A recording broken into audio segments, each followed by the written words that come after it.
Assalamu'alaikum warahmatullahi wabarokaatuh. Hello kids, how are you today? Meet again with Miss Fanie. Today Miss Fanie will going to work with simple signs, float and sink. Before we start our activities, please say basmalah together. Bismillahirrahmanirrahim. Okay children, let's try it. Start from stone. What happened?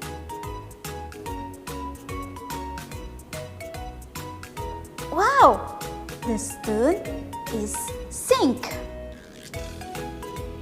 The next, what's that? This is ball. Oh, the ball is float. Okay children, you can try with another things and we try it one by one, okay?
Okay children, you can find where is the things is float and sink, and you can try at your home with another things, okay?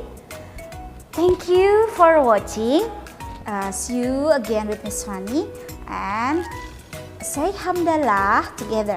Alhamdulillahirabbil alamin. Assalamualaikum warahmatullahi wabarakatuh. Bye bye.